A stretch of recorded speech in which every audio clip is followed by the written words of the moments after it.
మీ గురించి చాలా జెప్పాను. అవి గూడా తక్కువే అని నేను అనుకుంటాను. రైట్ గురుగారు నాకు ఒక మొదటి సందేహం. తంత్రి అని ఎందుకుంది మీ వెనకాల? మీరేమైనా తంత్రాలు జేస్తారా? వినయ్ తంత్రి నేను అడగాలనుకుంటే చాలా సార్లు మర్చిపోయాను. విజ్ఞానరోచి పరిపూరితాంతః బాహ్యాండకోశం హరితోపలాభం తర్కాభయేతం విధిసర్వపూర్వ గీర్వాణ విజ్ఞాన దమానతోస్మి. శ్రీ గురుభ్యో నమః. హరి ఓం. మీరు అడిగిన ప్రశ్నకి తంత్రి అంటే తంత్రంలో తంత్రంలో పారంగతుడు అని చెప్పేసి అది తంత్రి అని చెప్పేసి పిలుస్తారనమాట. ఓకే. తంత్రసారము అని చెప్పేసి మనకి హయగ్రీవుడు ఇచ్చిన ఒక గ్రంథం ఉంది, ఓకే. తంత్రసారము అని చెప్పేసి. దాంట్లో ఒక గుడి నిర్మాణం ఎలా చేయాలి, దానికి ఎటువంటి యంత్రాలు పెట్టాలి, గుడి యొక్క విగ్రహానికి ఎన్ని అంగుళాలు ఉండాలి, అంగుళం అంటే మన చేతి అంగుళం కాదు, కాదు. విగ్రహం యొక్క చేతి అంగుళం ప్రకారం ఆ విగ్రహం ఎంత హైట్ ఉండాలి, ఎంత వెయిట్ ఉండాలి, ఆ లెక్కలన్నీ కూడా ఒక ఈ తంత్రసార గ్రంథంలోనే ఉంటాయి. ఓకే. అంటే ఒక విగ్రహ ప్రతిష్టాపన ఎలా చేయాలి, దేవత ఆవాహన ఎలా చేయాలి, మండలాలు ఎలా ఉంటాయి, యంత్రాలు ఎలా ఉంటాయి, ఇవన్నిటిని కూడా తంత్రసార అని చెప్పేసి ఒక గ్రంథంలో ఉంటుంది.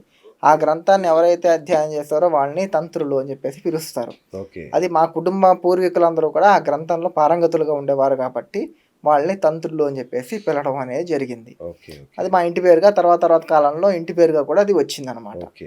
మీరు గూడా ఆలయ ప్రతిష్టాపనలు అవి జేస్తారా? అంటే చేస్తాం ఆలయాలకు వాస్తు గాని, ఆలయం ఎట్లా అన్నీ కూడా. ఉండాలి? కొత్త ఈ ఆలయాన్ని వాస్తు జ్ఞానం ప్రారంభించడం. అంతా కూడా తంత్రం నుంచి వచ్చిందే. అచ్చచ్చచ్చా! ఓకే. తంత్రమే వాస్తు. గుడి మనకి ఎడమ వైపు ముందు బావి ఉండాలి. హ్మ్. ఇవన్నీ కూడా తంత్రసారంలో చెప్పిన ఒక అద్భుతమైన అదే ఒక గుడి నిర్మాణం గాని, ఒక గ్రహ నిర్మాణం గాని, ఇవన్నీ ఎలా చేయాలి అని చెప్పేసి మనకి తంత్రసారంలో చెప్పిన తంత్రసార సంగ్రహం అని చెప్పేసి మన హయగ్రీవ మన విష్ణుమూర్తి అవతారమైన హయగ్రీవుడు రాసిన ఈ తంత్రసారంలో ఇవన్నీ కూడా చెప్పడం జరుగుతుంది. ఓకే.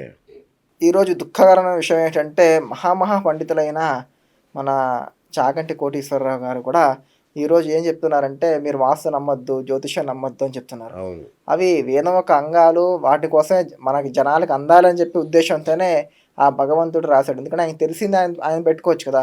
అవును. దాని గ్రంథం రూపంలో మనకి ఇచ్చిన ఉద్దేశం ఏంటి అంటే అది మనం కూడా తెలుసుకోవాలి, వాటిని ఆచరించాలి అని చెప్పేసి. హ్మ్. అందువల్ల గృహ వాస్తు కానీ లేకపోతే దేవస్థాన వాస్తు కానీ ఇవన్నీ కూడా మన మీద చాలా ప్రభావితం చేస్తాయి. ఓకే.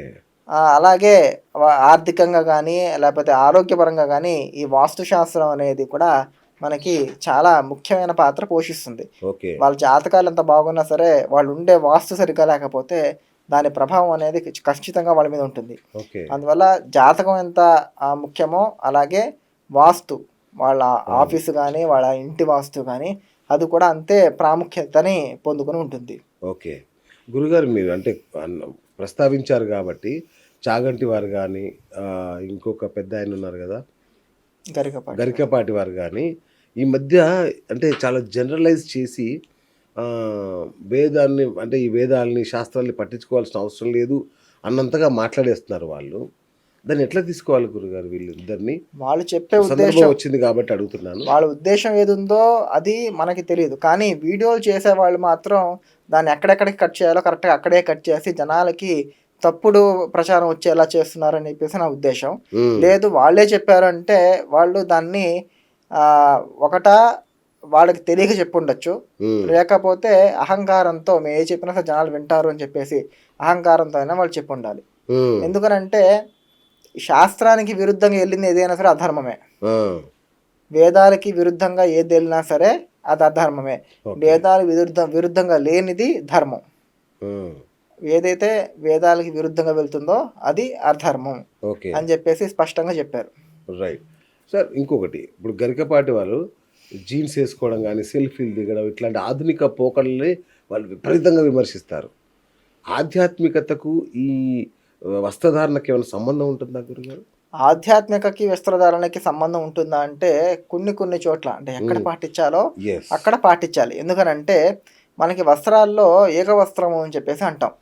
మనకి పూజలకి కానీ లేకపోతే వ్రతాలకు కానీ లేకపోతే గుడికి వెళ్ళేటప్పుడు కానీ అలాంటి చోటంతా కూడా ఏకవస్త్ర ధారణ చేయడం అనేది చాలా ముఖ్యం.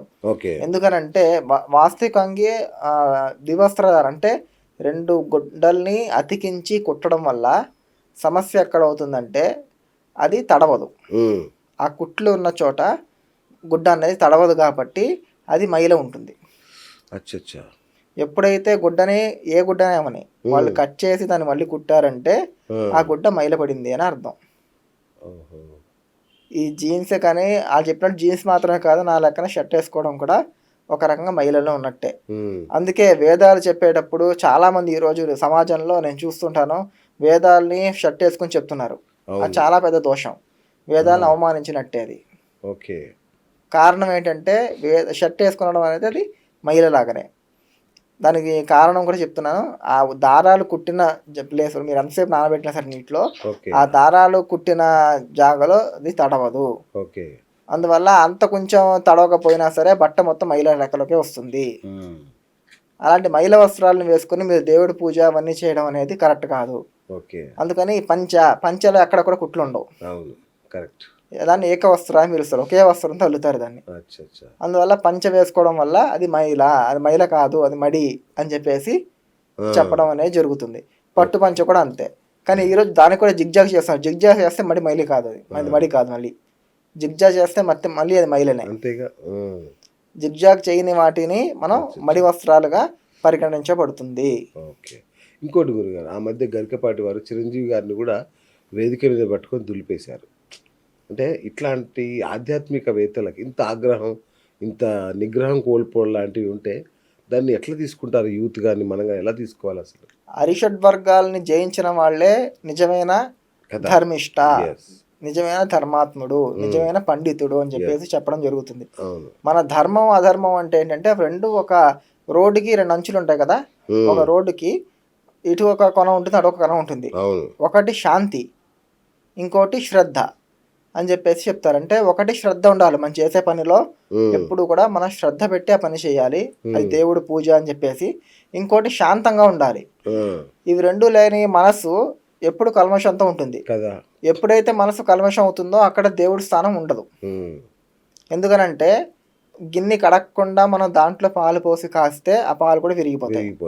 మన మనసు ఒక గిన్నె అయితే ఆ మనసు పరిశుభ్రంగా లేకపోతే అక్కడ దేవుడు వచ్చి నిలబడాడు. అందుకే మనం ఫస్ట్ మన జీవితంలో మనం చేయాల్సింది అరిషడ్ వర్గాలు ఏవైతే ఉన్నాయో, మద మాత్సర్య లోభ ఇవన్నీ ఏవైతే ఉన్నాయో, కామము మద మాత్సర్యాలని మనం జయించినప్పుడే, అంటే వాటికి మనం దూరంగా ఉన్నప్పుడే మన మనసు శుద్ధంగా ఉంటుంది. అలాంటి మనసులో భగవంతుడు వచ్చి ఉంటాడు. ఎప్పుడైతే అది కల్మషం అయిందో, అంటే వీటితో ఎప్పుడైతే పాడుబడిందో అప్పుడు దాంట్లోకి దేవుడు వచ్చి ఉండడం అనేది జరగదు.